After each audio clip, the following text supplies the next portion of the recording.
नमस्कार साथियों, एक बार फिर से आप सभी का बहुत बहुत स्वागत है नवोदय क्लासेस के बीए प्लेटफॉर्म पर।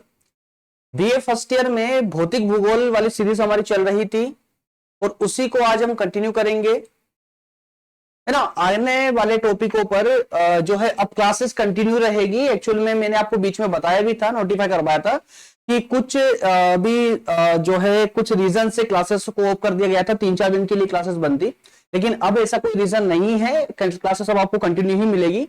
फर्स्ट और सेकेंड ईयर की क्लासेस अब आज से ही कंटिन्यू हो जाएगी, ठीक है ना। तो दोस्तों, भौतिक भूगोल में फिजिकल ज्योग्राफी में नेक्स्ट टॉपिक होने वाला था आपका चट्टान। तो चट्टानों का परिचय आज हम देखेंगे, कौन कौन से प्रकार की चट्टानें होती हैं। इसके अलावा जो प्रमुख चट्टानें होती हैं जैसे आग्नेय, अपसादी और रूपांतरित चट्टानें, इन तीनों ही प्रकार की चट्टानों को हम बहुत ही आसान भाषा में और व्यवहारिक तरह से समझने का प्रयास करेंगे। आइए बढ़ते हैं आगे, और आगे बढ़े उससे पहले जो भी मेरे नए छात्र हैं उनको बताते हुए चलूं कि बीए फर्स्ट, सेकेंड और थर्ड ईयर के ऑलमोस्ट वो सभी विषय, सभी सब्जेक्ट जो आपको यूट्यूब के अन्य प्लेटफॉर्म पर नहीं मिल सकते, वो सारे सब्जेक्ट मेरे द्वारा फ्री ऑफ कॉस्ट पढ़ा दिए गए हैं, जो आपको इसी चैनल की प्लेलिस्ट में chapter wise, chapter serial wise मिल जाएंगे, है ना। हर एक सब्जेक्ट में कम से कम 25 से 30 लेक्चर दिए गए हैं।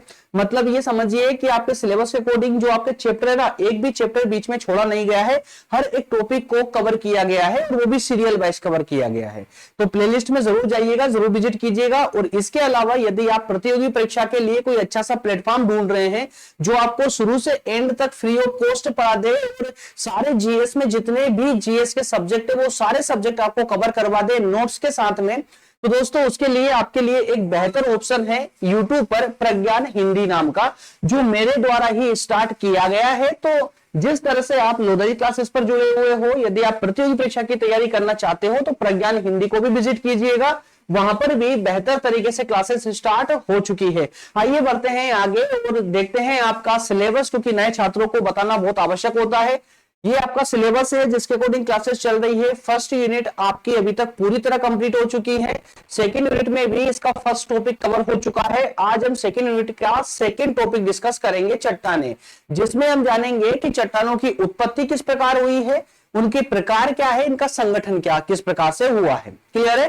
और इसी प्रकार से क्लासेस आपके सिलेबस के अकॉर्डिंग ही कंटिन्यू रहने वाली है। ये पूरा 5 यूनिट तक का कंप्लीट सिलेबस है आपका। क्लियर है। तो आइए बढ़ते हैं अपने सेशन में और शुरू करते हैं अपना आज का सेशन। तो सबसे पहले हर एक सेशन की तरह हम देखेंगे कि टेबल ऑफ कंटेंट में क्या दिया गया है।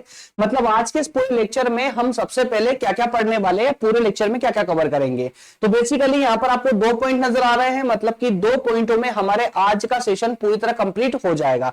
सबसे पहले तो हम बात करेंगे कि एक्चुअल में चट्टानें होती क्या है, रॉक्स होती क्या है। क्लियर है। और उसके बाद में सिंपल वे में कहूं तो चट्टानों का सामान्य परिचय और उसके बाद चट्टानों का प्रकार। ठीक है ना। चट्टानें कितने प्रकार की होती है, तो प्रकारों में 3 प्रकार हमें विशेष रूप से पढ़ने होते हैं, आग्नेय चट्टान, अपसादी चट्टान और रूपांतरित चट्टान।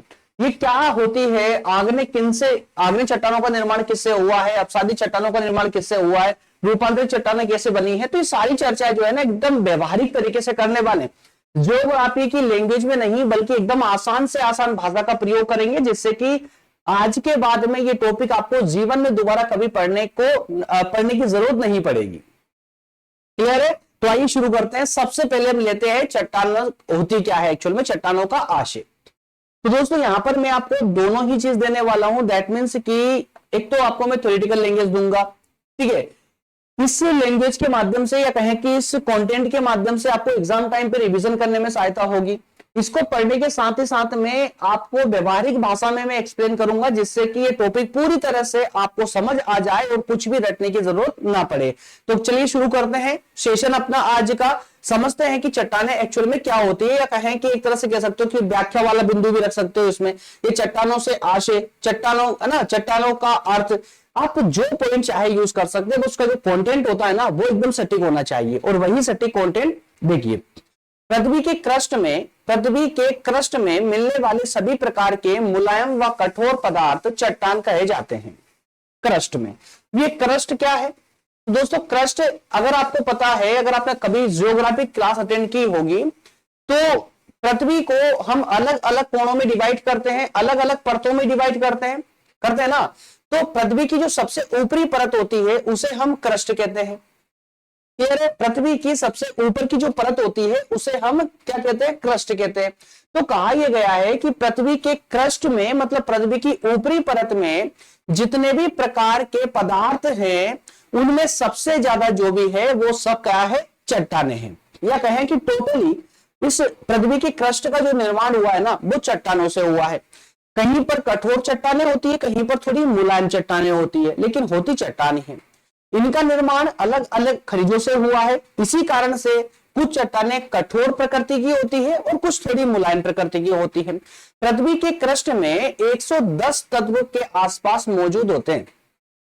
पृथ्वी की इस बाहरी की जो परत होती है, जो क्रस्ट होता है ना, उसमें लगभग 110 तत्व मौजूद होते हैं, लेकिन फिर भी पृथ्वी का जो क्रस्ट है वो 98% से भी ज्यादा जो है निर्माणकारी चट्टानों से बना हुआ है। यह कहे कि चट्टानों से ही बना हुआ है। तो यहां पर अगर मैं एकदम इजी लैंग्वेज में कहूं तो पृथ्वी की जो बाहर की परत है, पृथ्वी की बाहर की परत में 110 से भी ज्यादा तत्व पाए जाते हैं, लेकिन फिर भी 98 से भी ज्यादा प्रतिशत उस पृथ्वी की ऊपरी परत का निर्माण जो है वो चट्टानों से हुआ है, और विशेष रूप से 8 प्रकार की चट्टानों से हुआ है। तो वो 8 प्रकार की चट्टानों है ना, यह कहें कि 8 प्रकार की, माफ कीजिएगा, 8 प्रकार की चट्टानें, बल्कि 8 प्रकार के प्रमुख जो तत्व है, जो निर्माणकारी तत्व है, उनसे इनका निर्माण हुआ है। क्लियर है? ठीक है। तो पृथ्वी के क्रस्ट में 8 प्रकार के प्रमुख जो निर्माणकारी तत्व होते हैं उनका निर्माण हुआ, और वो 8 जो निर्माणकारी तत्व है, मात्र इनका नाम आपको याद रखना है। यहां पर क्या क्या है? ऑक्सीजन, सिलिकॉन, एल्यूमिनियम, लोहा, कैल्शियम, सोडियम, पोटेशियम और मैग्नीशियम। ये 8 तत्व मात्र आपको याद रखना है। बात समझ आ रही ना? तो इसके आगे अगर बात करें तो क्रस्ट में जो है खनिजों की संख्या 2000 से भी ज्यादा पाई जाती है, लेकिन 24 ऐसे खनिज है जो चट्टानों का निर्माण करते हैं, चट्टानों का निर्माण करते हैं। अब यहां पर ना कंफ्यूज मत होइएगा, फिर से मैं एक बार रिपीट करता हूं आप लोग के लिए एकदम आसान तरीके से। देखिए कि पृथ्वी की जो ऊपर की परत होती है जिसे हम क्रस्ट कहते हैं, उसका निर्माण टोटली कहें कि मैक्सिमम अगर कहें तो चट्टानों से हुआ है। उनमें चट्टानों का निर्माण अलग अलग खनिजों से हुआ है। इस कारण से कुछ चट्टानें कठोर प्रकृति की होती है, वहीं कुछ चट्टानें जो है मुलायम प्रकृति की होती है। हालांकि बेसिकली अगर बात की जाए तो उस पृथ्वी के क्रस्ट में अर्थात ऊपरी परत में 110 से भी ज्यादा तत्व मौजूद होते हैं, लेकिन फिर भी उन 110 तत्वों की इतनी भूमिका नहीं है जितनी कि 8 प्रमुख तत्वों की भूमिका है। इन 8 तत्वों की जो चट्टानों का निर्माण करते हैं, ऐसे 8 तत्व हैं ऑक्सीजन, सिलिकॉन, एल्यूमिनियम, लोहा, कैल्शियम, सोडियम, पोटेशियम और मैग्नीशियम। ये 8 तत्व ऐसे हैं जिन्होंने मिलकर के लगभग पूरी क्रस्ट का निर्माण किया है। बात समझ आई? इसके अलावा अगर हम बात करें खनिजों की, तो पृथ्वी के क्रस्ट में 2000 से भी ज्यादा खनिज मौजूद है, लेकिन पूरे 2000 खनिजों का इतना महत्व नहीं है जितना कि 24 प्रमुख खनिजों का महत्व है जो चट्टान का निर्माण करते हैं। इनमें से भी 6 खनिज मुख्य रूप से प्रधान होते हैं। ये कहें कि 24 में से भी 6 खनिज सबसे ज्यादा महत्वपूर्ण हैं, जैसे कि सल्फर, फेल्सपार, क्वार्ज, ठीक है ना, पैरोक्सीज, एम्फीवोल्स, अभ्रक, ओलिविन ये प्रमुख उल्लेखनीय हैं। तो यहां पर आपको दो विशेष बातें याद रखना है, तत्व और खनिज। तो पृथ्वी की क्रस्ट में 110 से भी ज्यादा तत्व मौजूद है, लेकिन 8 तत्वों का विशेष महत्व है। उसी प्रकार से पृथ्वी के क्रस्ट में 2000 से भी ज्यादा खनिज मौजूद है, लेकिन जो चट्टानों का निर्माण करने वाले खनिज है, ऐसे 24 प्रमुख खनिज है, और उन 24 खनिजों में भी सबसे ज्यादा इंपॉर्टेंट 6 प्रमुख खनिज है जिनसे प्रमुख रूप से चट्टानों का निर्माण होता है, और वो 6 खनिज के नाम आपके सामने हैं। क्लियर है? तो इस प्रकार से इस कंटेंट के साथ में आप चट्टानों के अर्थ को यदि आप याद रखते हैं और इस प्रकार के कंटेंट का यदि आप एग्जाम में यूज करते हैं, तो दोस्तों किसी में इतनी हिम्मत नहीं होगी कि आपके नंबरों को काट सके, क्योंकि बिल्कुल जो ये लैंग्वेज यूज की गई है ना, जो कंटेंट यूज किया गया है, वो एकदम सिद्धांतिक है, कोई भी इधर उधर की बातें नहीं है, एकदम सटीक पॉइंट पर सटीक बात की गई है। इसलिए कंटेंट भी आपका सटीक है, ना बहुत ज्यादा ना बहुत कम, लेकिन इतना अवश्य है कि यदि आप इस कंटेंट को बिल्कुल व्यवहारिक रूप से समझ लेते हो ना, तो आप इतने से कंटेंट पे भी आप 10 पेज लिखने के केपेबल हो जाते हो। 10 पेज तक आप इस कंटेंट के साथ में लिख सकते हो। बस आपको व्यवहारिक रूप से इस कंटेंट को समझते हुए आगे बढ़ना है, ठीक है ना। चलिए अब इस कंटेंट को थोड़ा सा और हम विस्तार देंगे, तो वो किसके साथ देंगे, अब थोड़ी सी हम बात करेंगे चट्टानों के प्रकार की। जैसे मान लो ना कि कोई क्वेश्चन अगर आपका दीर्घ प्रकृति में आ गया और वहां पर आपसे सिर्फ चट्टानों का अर्थ आपसे पूछ लिया गया है, तो भाई अर्थ में जो कंटेंट मैंने आपको दिया है वो तो लिखना ही है। इसके अलावा थोड़ा सा आप आगे विस्तार दे दोगे, उसको कह दोगे कि भाई चट्टानों में जो प्रमुख प्रकार की चट्टानें होती है वो 3 विशेष प्रकार की होती है, और उन 3 विशेष प्रकार की चट्टानों पर अब हम डिस्कस करने वाले। जैसे सबसे पहले होती है आग्नेय चट्टान। कौन सी? आग्नेय चट्टान। तो भाई ये आग्नेय चट्टान है, एक है अपसादी चट्टान और एक रूपांतरित चट्टान, ठीक है। ये बात समझ आती है, 3 प्रकार की चट्टानें होती हैं। तो इनको याद कैसे रखें, कैसे इनको ऐसा याद किया जाए कि ये कंप्लीटली हमारे मस्तिष्क में स्टोर हो जाए और कुछ भी रटने की जरूरत ना पड़े। कोई चट्टान हमें नजर आए तो फर्श से देख करके अंदाजा लगा दे कि ये कौन सी चट्टान है, ये आग्नेय है, अपसादी है या रूपांतरित चट्टान है। और फर्श से ये भी समझ आ जाए कि भाई अपसादी चट्टान, तो अपसादी नाम क्यों दिया गया है, सेडिमेंटल रॉक्स है, तो ये सेडिमेंटल रॉक्स है क्यों, एक्चुअल में क्यों ऐसा कहा गया है। तो इनको थोड़ा सा हम चित्र के माध्यम से भी समझने का प्रयास करेंगे और बिल्कुल व्यवहारिक रूप से एकदम आसान से आसान तरीके से तीनों चट्टानों को समझने का प्रयास करते हैं। एक एक करके स्टार्ट करते हैं। देखिए सबसे पहले हम बात करेंगे आग्नेय चट्टान की। भैया आग्नेय चट्टान क्या है, आपने सुना होगा ना, जब पृथ्वी का निर्माण हुआ था तो जगह जगह ज्वालामुखी उद्गार हो रहे थे, मतलब ज्वालामुखी फूट रही थी पृथ्वी पर। बहुत सारी ज्वालामुखी जो है अब शांत हो चुकी थी। शांत होने के बाद में धीरे धीरे जो है पृथ्वी का क्रस्ट अच्छे से बनने लगा। अच्छा, क्रस्ट कैसे बना भाई, ज्वालामुखी, अब समझिए इस चित्र को देखिए, इस पिक्चर को देखिए अच्छे से। नीचे जो आपको रेड कलर दिख रहा ना, ये क्या है, मैग्मा है, लावा है। ये लावा पृथ्वी के अंदर भरा हो, ऊपर की परत कठोर होने लगी, लेकिन पृथ्वी की जो परत थी, जो यहां पर जो परत थी पृथ्वी की, देखिए धीरे धीरे रेड कलर ऊपर आ रहा है। देखिए ये लावा धीरे धीरे पृथ्वी से बाहर आ रहा है, ज्वालामुखी उद्गार हो रहा है। अब धीरे धीरे ये लावा देखिए फैलता जा रहा है, ठीक है, धीरे धीरे लावा फैलता जा रहा है। तो जैसे जैसे ज्वालामुखी का जो लावा था वो धीरे धीरे पृथ्वी की दरारों से बाहर निकल करके और जमीन पर फैलने लगा, फैल करके वो ठंडा होने लगा। जब ये लावा ठंडा हुआ, मैग्मा जब ठंडा हुआ, तो ठंडा होने के बाद जिस चट्टान का निर्माण हुआ वही चट्टान है आग्नेय चट्टान। बात समझ आ रही ना। देखिए इस पिक्चर के माध्यम से आप भली बातें समझ सकते हो। मैग्मा बाहर यहां से आया, देखिए पूरा ये भी खाली पड़ा हुआ, दरार पड़ी पृथ्वी में, धरती के क्रस्ट में दरार पड़ी। अब धीरे धीरे ये जो मैग्मा है ये धीरे धीरे ऊपर की ओर उठेगा और बाहर निकल करके जमीन पर फैलने लगेगा, ठीक है ना। चलिए अब थोड़ा सा इसको पल के जरा समझते हैं। इसका निर्माण क्रस्ट के नीचे उपस्थित तरल मैग्मा के ठंडा होने से होता है। क्या कहा, क्रस्ट के नीचे पृथ्वी की जो बाहर की परत है उसके अंदर जो लावा भरा हुआ है, वो लावा पृथ्वी के ऊपर बाहर निकल करके क्रस्ट के ऊपर जब फैलने लगा, तो वो फैल करके वो लावा जब ठंडा हुआ तो उस ठंडे होने से ही यहां पर आग्नेय चट्टान का निर्माण हुआ। इसे प्राथमिक चट्टान भी कहा जाता है। प्राथमिक चट्टान इसलिए कहा जाता है क्योंकि धरती पर कोई पहली चट्टान बनी थी तो वो ये मैग्मा से ही बनी थी, लावा से ही बनी थी। इसके लिए इसको प्राथमिक चट्टान का नाम दिया गया है, क्योंकि पृथ्वी की उत्पत्ति के बाद सबसे पहले इसका ही निर्माण हुआ था। अपसादी और रूपांतरित जो 2 अन्य चट्टान है ना, जिनकी हम बात करने वाले हैं आगे, उनकी बात है कि जो अपसादी और रूपांतरित चट्टान है इसी से उनका निर्माण हुआ है। तो समझिएगा भाई, प्राथमिक चट्टान कौन सी आपकी आग्नेय चट्टान है, जो सीधे लावा से बनी हुई है। इस लावा से निर्मित आग्नेय चट्टान के माध्यम से ही बाकी की जो अपसादी चट्टानें हैं और रूपांतरित चट्टानें ना, उनका निर्माण हुआ है। अगर ये आग्नेय चट्टान नहीं होती तो बताइए क्या अपसादी या रूपांतरित चट्टान होती क्या, बिल्कुल नहीं होती। बात समझ आई। इसीलिए इसको प्राथमिक चट्टान का नाम दिया गया है। इन चट्टानों पर रासायनिक अपक्षय का प्रभाव कम पड़ता है, किंतु भौतिक व यांत्रिक अपक्षय का प्रभाव अधिक होता है। परिणाम स्वरूप इन चट्टानों में विघटन होता है। क्रस्ट का लगभग 90% जो भाग है वो आग्नेय चट्टानों से बना हुआ। तो सीधी सी बात है कि डायरेक्ट मैग्मा से इन चट्टानों का निर्माण हुआ है। संभवतः ये चट्टानें अत्यधिक कठोर भी होती है, इनका विघटन हो सकता है। इस पर रासायनिक अपक्षय का प्रभाव नहीं होता। रासायनिक अपक्षय का मतलब क्यों नहीं होता भाई, क्योंकि इसमें जीवाश्म नहीं पाए जाते, इसलिए इसमें रासायनिक प्रक्रिया नहीं होती है। हाँ, लेकिन भौतिक प्रक्रिया जैसे हवा चलने से, तूफान आने से, चट्टानों का घर्षण होने से क्या होता है, चट्टानें विखंडित होने लगती है, इन चट्टानों का विघटन होने लगता है। बात समझ आई? तो इसलिए कहा गया है कि इनका विघटन संभव है, विघटन संभव है लेकिन रासायनिक अपक्षय संभव नहीं है।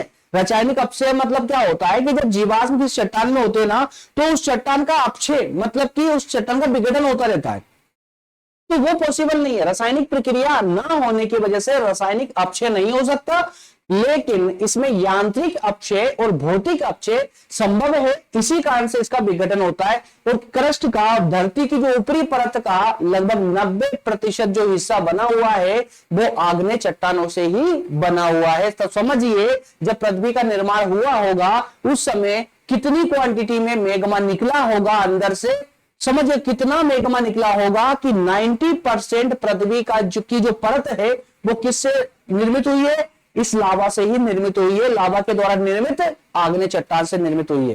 बात समझ आई? चलिए आगे बढ़ते हैं। अब बात जरा करते हैं संरचना के अनुसार आग्नेय चट्टानों को दो प्रकार में विभाजित किया गया है, दो प्रकारों में विभाजित। अब जरा हम आग्नेय चट्टानों की बात कर ली है तो थोड़ा सा देख लेते हैं कि आग्नेय चट्टानों में भी कुछ प्रकार पाए जाते हैं क्या? जी हाँ, बहुत प्यारे प्रकार है। सिंपल सी कहानी है, देखिए दोनों ही प्रकारों का निर्माण तो लावा से ही हुआ है, लेकिन एक बात इसमें देखिए, मैं पहले चित्र के माध्यम से आपको दिखाऊंगा, उसके बाद हम इसको समझेंगे।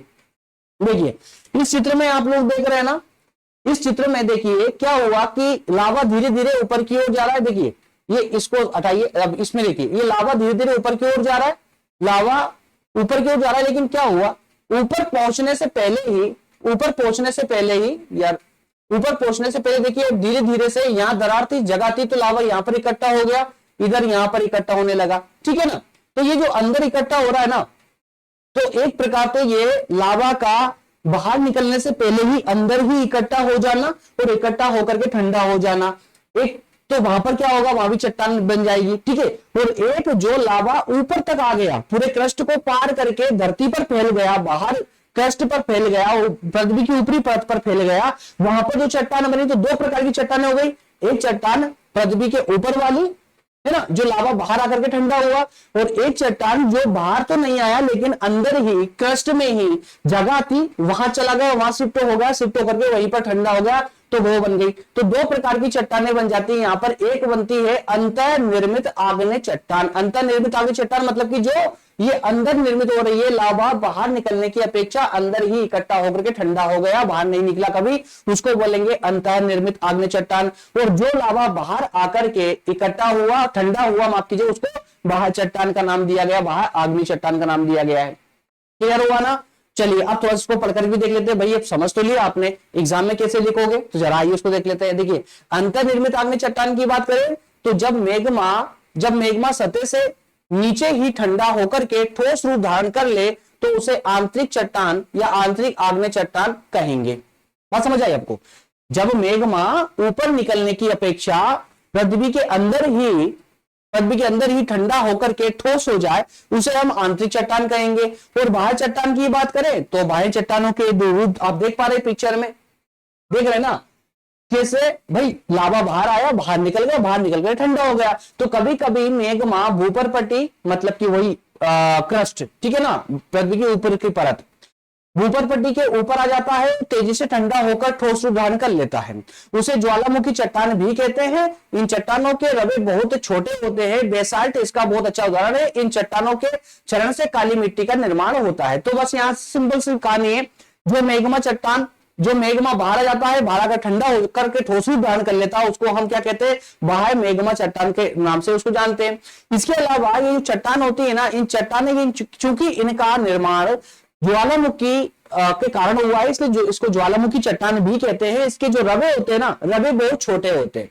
बेसाल्ट जो चट्टान है ना, प्योर मेग्मा से निर्मित चट्टान है, बेसाल्ट चट्टानें जो होती है, क्लियर है। तो जब ये बेसाल्ट चट्टानों में भौतिक अपक्षय होता है, यह यांत्रिक अपक्षय होता है, उस कारण से जैसे हवा चलने से या तूफान आने से जो चट्टानों का घर्षण होता है ना, तो उसी घर्षण से ही छोटे छोटे टुकड़ों में, छोटे छोटे रवों में ये चट्टानें बिखरने लगती है। तो उसी कारण से काली मिट्टी का निर्माण हुआ है। मध्य भारत में जो काली मिट्टी का विस्तार पाया जाता है ना, तो मिट्टी कहां से बनी है, किससे बनी है, तो इन्हीं आग्नेय चट्टानों के द्वारा ही बनी है। बात समझ आई? तो बस आपको ये दो चीज याद रखना है भाई, आग्नेय चट्टान, आग्नेय चट्टानों में दो प्रकार होते हैं, अंतर्निर्मित आग्नेय चट्टान और बाह्य निर्मित आग्नेय चट्टान। सिंपल सी कहानी है। क्लियर हुआ यहां तक का? कोई डाउट नहीं है ना? आगे बढ़ते हैं। अब बात करते हैं हम दूसरे प्रकार की चट्टान की, दूसरे प्रकार की चट्टान की। अब जरा इस पिक्चर को अच्छे ध्यान से देखिए, क्या नजर आ रहा है इसमें? सेडिमेंट्री जो रॉक्स है, क्या हो रहा है? ऊपर से कुछ मलबा नीचे गिर रहा है, ऊपर से कुछ मलबा नीचे गिर रहा है ना, और ये इकट्ठा हुआ। मैं फिर से दिखाता हूं, देखिए दोबारा, ये ऊपर से मलबा आया, ये पानी के अंदर चला गया, ये यहां पर स्टोर हो रहा है, ये कुछ मलबा स्टोर हो रहा है। थोड़ा जूम करते हैं इसको, देखिए ये मलबा स्टोर हो गया, ये मलबा बहुत सारा स्टोर हो चुका है। जबकि पहले से समुद्र की परत या कहे कि जो तल था वो यहां तक था, लेकिन अब देखिए मलबा स्टोर होने से देखिए कितना ऊंचा बढ़ चुका है। ठीक है, तो ये जो मलबा स्टोर हुआ है ये क्या करेगा? धीरे धीरे चट्टान का रूप धारण कर लेगा। बात समझ आई? इसी को हम सेडिमेंट्री रॉक्स कहते हैं, मतलब अपसादी चट्टान कहते हैं। जरा इसको पढ़ के समझते हैं। पृथ्वी तल पर आग्नेय व रूपांतरित चट्टानों के अपर्दन से, क्या कहा? अपर्दन से। ये मलबा जो आया ना, कैसे आया? तो चट्टाने ऊपर चट्टान कौन सी? एक आग्नेय चट्टान है, एक रूपांतरित चट्टान है, उनका अपर्दन हुआ। कई प्रकार हो सकते हैं अपर्दन का, है ना? चट्टानों का अपर्दन हुआ, छोटे छोटे टुकड़ों में टूटी वो चट्टाने, उसका कुछ भाग, जो भाग भी समुद्र में आकर के गिरा, इन पानी में आकर के गिरा, इन्हीं से जो है इन चट्टानों का निर्माण होता है। इनको हम अपसादी चट्टान कहते हैं। मतलब अवसाद से बनी चट्टान ही अपसादी चट्टान कहलाती है। इन पुनः निर्मित चट्टानों में परतों का विकास होने के कारण इन्हें परतदार चट्टान भी कहते हैं। अब समझिए ना यार, इसका निर्माण देखिए, लावा जैसे तत्व से तो हुआ नहीं है कि लावा एकदम बाहर आया और ठंडा हुआ चट्टान बन गई।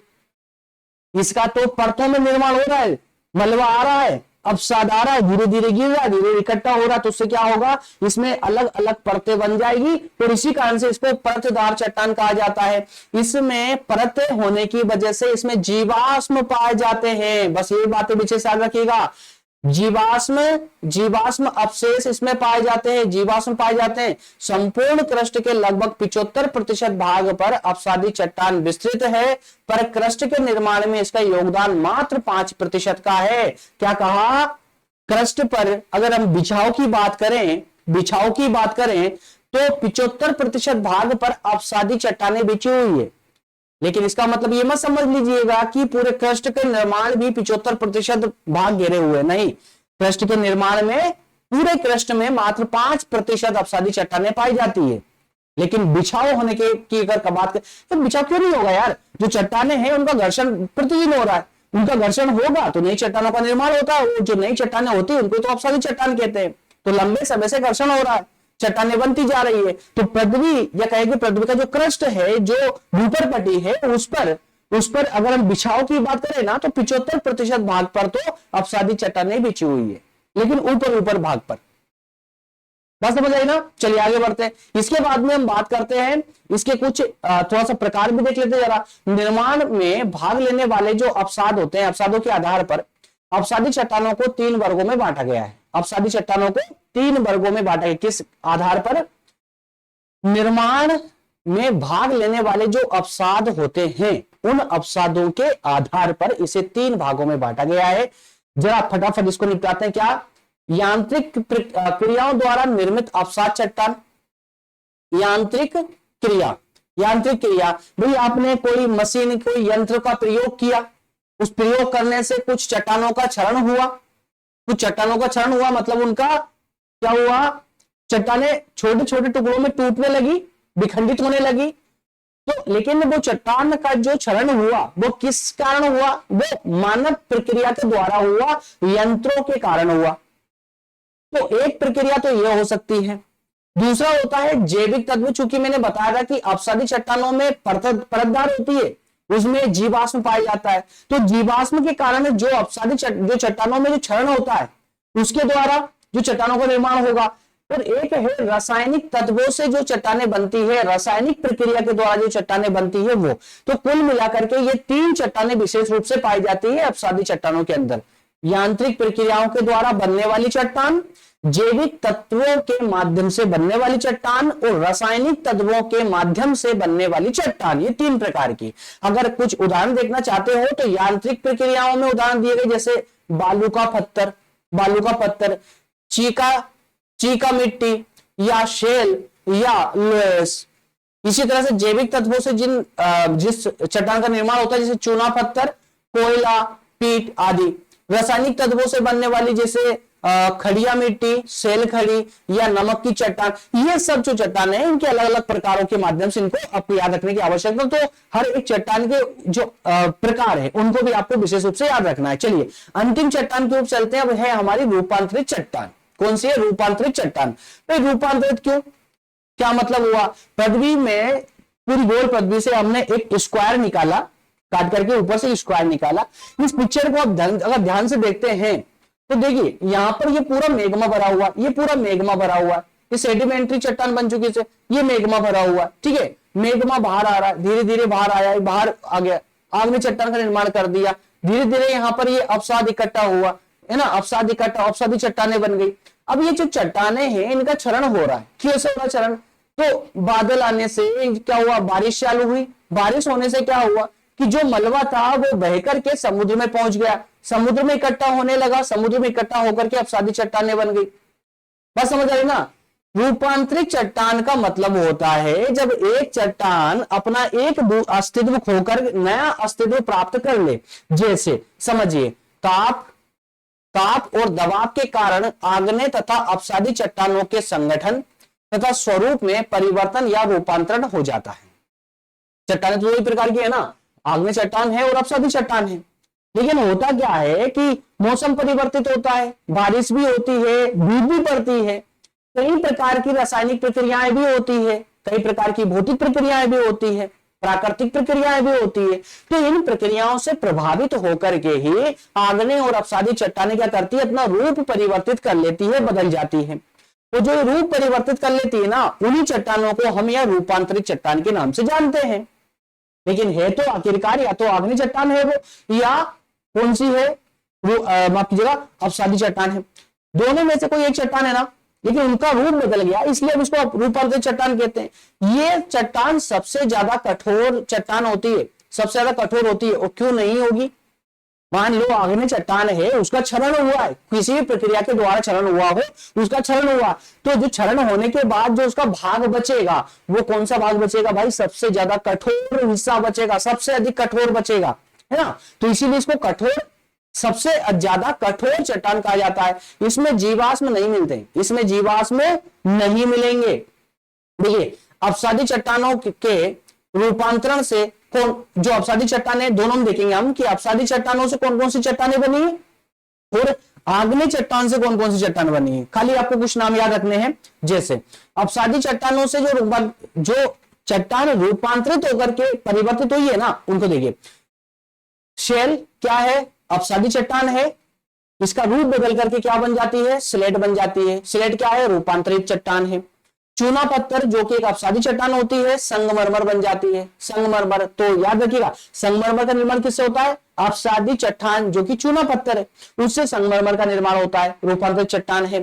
चाक और डोलामाइट चट्टान जो होती है अवसादी चट्टान, उससे भी संगमरमर का निर्माण होता है। बालू का पत्थर से क्वार्जाइट का निर्माण होता है, क्वार्जाइट का। इसी तरह से आग्नेय चट्टान की बात करें तो कुछ आग्नेय चट्टानें जो अपना रूप बदल करके रूपांतरित बन जाती है, जैसे ग्रेनाइट बदल करके नीस बन जाती है, बेसाल्ट बदल करके एम्फीबोलाइट बन जाती है, बेसाल्ट के माध्यम से ही कभी कभी शिस्ट भी बन जाती है। तो ये कुछ प्रकार होते हैं चट्टानों के। उम्मीद करता हूं सेशन आपको कंप्लीटली अभी तक आपको पूरा समझ आ रहा होगा एकदम व्यवहारिक रूप से, ठीक है। और यहाँ पर जो है रूपांतरित चट्टानों से पुनः रूपांतरित चट्टानें भी बनती, कुछ जैसे स्लेट रूपांतरित चट्टान है ना, फाइलाइट बन जाती है। मतलब ये प्रक्रिया चलती रहती है, ये रूपांतरित होने की प्रक्रिया चलती रहती है, रुकती नहीं है। और फाइलाइट से फिर शिस्ट बन जाती है, ग्रेवो से सरपेंटाइन बन जाती है। तो ये प्रक्रिया कई और चट्टानें को सिर्फ इतने नाम की नहीं है, और भी कई प्रकार की पाई जाती है, ठीक है। उम्मीद करता हूं सेशन आपको कंप्लीटली पूरा व्यवहारिक रूप से समझ आया होगा। इसी तरह से अगला सेशन भी एकदम व्यवहारिक अर्थों में और व्यवहारिक रूप से आसान शब्दों में हम डिस्कस करेंगे। टॉपिक का नाम होगा, कल वाले टॉपिक का महाद्वीप और महासागरों की उत्पत्ति। तो कल वाले सेशन में हम कंप्लीट समझेंगे कि भाई ये जो महाद्वीप है, हमारे महाद्वीपों का निर्माण कैसे हुआ है, महासागर जो है हमारे अटलांटिक महासागर, तो जितने भी महासागर है ना, सभी महासागरों की उत्पत्ति कैसे हुई है, सारी चर्चा हम कल वाले सेशन में पूरे विस्तार से और व्यवहारिक रूप से करने वाले हैं। जाने से पहले मैं आप लोगों को एक बार फिर से आपको याद दिलाऊंगा, वीडियो की डिस्क्रिप्शन में व्हाट्सएप चैनल की लिंक दी गई है ना, और व्हाट्सएप ग्रुप का कोई ज्यादा महत्व नहीं बचा है, इसलिए टेलीग्राम भी सुनने में आ रहा है कि कभी भी बंद हो सकता है। तो मैंने आप लोगों को दोनों ही लिंक छोड़ रखी डिस्क्रिप्शन में, व्हाट्सएप चैनल की और टेलीग्राम चैनल की भी, तो दोनों को आप जो है ज्वाइन कर लीजिए ताकि प्रॉपर क्लासेस आप तक मिलती रहे। सब कुछ निःशुल्क है, कोई चार्जेबल नहीं है। डिस्क्रिप्शन में पीडीएफ नोट्स की लिंक भी दी गई है, उसे भी डाउनलोड कर लीजिए ताकि एग्जाम के टाइम पे रिविजन करने में आप लोगों की सहायता हो सके, आपकी हेल्प हो सके। मिलेंगे अगले सेशन में, तब तक आप सभी का बहुत बहुत धन्यवाद। स्वस्थ रहिए, मस्त रहिए, ईमानदारी से स्टडी कीजिए, सब कुछ जो है बहुत इजी हो जाएगा, कुछ भी डिफिकल्ट नहीं लगेगा। मिलते हैं अगले सेशन में, बहुत बहुत धन्यवाद।